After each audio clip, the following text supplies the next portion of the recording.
हिमालय के खूबसूरत से जंगल में कालू कौवा और बंटी कबूतर दो किसान भाई रहते थे।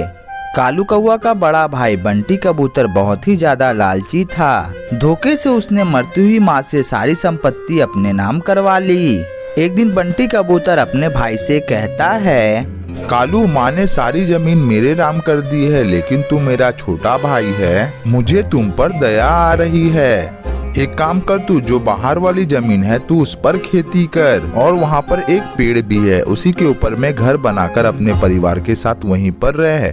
कहानी में आगे बढ़ने से पहले एक माँ जो खुद तो भूखी सो जाएगी, लेकिन अपने बच्चों को कभी भी भूखा सोने नहीं देती है। तो आज उस माँ के लिए इस वीडियो को लाइक करके इस चैनल को सब्सक्राइब कर देना, क्योंकि माँ से बड़ा योद्धा इस संसार में कोई भी नहीं होता है। तो माँ के लिए चैनल को लाइक और सब्सक्राइब करना तो आम ही बात है। भैया, ये तो बहुत ज्यादा नाइंसाफी है। माँ ने ये तो कभी नहीं कहा कि उन्होंने सारी जमीन आपके नाम कर दी है। माँ ने तो हम दोनों भाइयों में कभी फर्क नहीं किया, वो हम दोनों को एक समान मानती थी। तभी बंटी कबूतर की पत्नी कालू कौवा से कहती है, तुम्हें क्या लग रहा है कि तुम्हारे भैया झूठ बोल रहे हैं? ये देखो, हमारे पास जमीन के पक्के कागज हैं। अब तो तुम्हें विश्वास हो गया होगा। एक तो हम तुम पे तरस खाकर थोड़ी जमीन दे रहे हैं, ऊपर से तुम हम पर जमान चला रहे हो। जाओ उस जमीन पर जाकर खेती करो और वहीं पर घोंसला बना कर रहो। जल्दी से जल्दी ये घर को खाली कर दो। तभी कालू कौवा की पत्नी बंटी कबूतर और उसकी पत्नी से कहती है, भैया भाभी, ठंड का मौसम है, हम अपने बच्ची को लेकर कहाँ जाएंगे? हम पर थोड़ा रहम करो भाभी।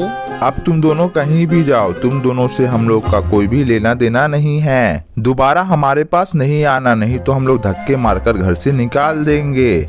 बंटी भैया, हम लोगों ने तो सपने भी नहीं सोचा था कि आप हम लोगों के साथ ऐसा करोगे। हम लोग यहाँ से चले जाएंगे और जैसे तैसे गुजर बसर भी कर लेंगे, लेकिन एक दिन जब आपके पास पैसे खत्म हो जाएंगे तो यही भाई की याद आएगी। चलिए जी, यहाँ से चलिए। यहाँ पर रोने और गिड़गिड़ाने से कोई भी फायदा नहीं है। उसी जमीन पर खेती करके वहीं पर छोटा सा घोंसला बनाकर हम लोग उसी में रह लेंगे। उसके बाद कालू कौवा अपने परिवार को लेकर जंगल वाले जमीन के पास चला आया और उस पेड़ पर एक छोटा सा घोंसला बनाकर उसी में रहने लगा। एक दिन टुनटुनी चिड़िया ने उससे कहा, सुनिए जी, इस तरह कितने दिनों तक हम लोग ऐसे ही बैठे रहेंगे? इस जमीन की मिट्टी लाल है, मैंने सुना है लाल मिट्टी में प्याज की खेती अच्छी होती है।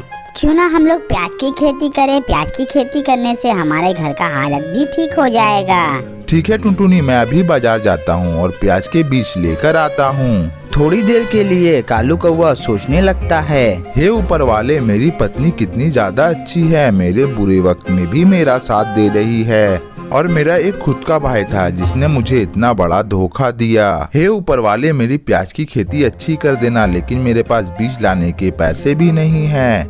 अरे आप किस सोच में पड़ गए? आप तो बाजार से प्याज के बीज लाने वाले थे। टुनटुनी, मेरे जेब में तो फूटी कौड़ी भी नहीं है, मैं कहाँ से प्याज के बीज लेकर आऊँ?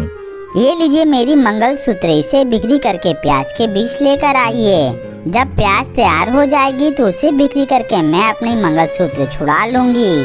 टुनटुनी, तू मेरे लिए कितना कुछ कर रही है, तू बहुत ही ज्यादा अच्छी है। जैसे ही हमारे खेत में प्याज आएगी वैसे ही मैं तुम्हारा मंगलसूत्र लाकर भी दे दूंगा।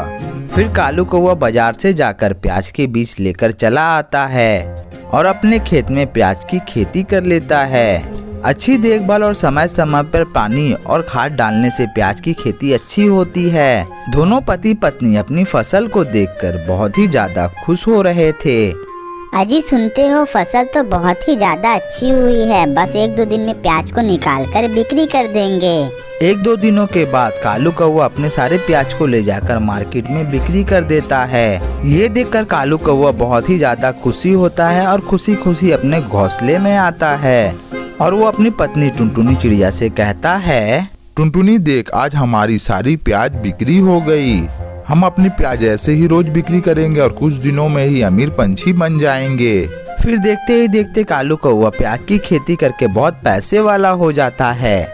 जब इस बात का पता कालू कौवा के बड़े भाई बंटी कबूतर को पता चलता है, उसे बहुत ही ज्यादा जलन होती है और इधर कालू कौवा का पूरा परिवार खुशी खुशी अपना जीवन बिताने लगता है। तो दोस्तों इस कहानी से हमें ये सीख मिलती है कि हमें किसी के साथ भी गलत नहीं करना चाहिए।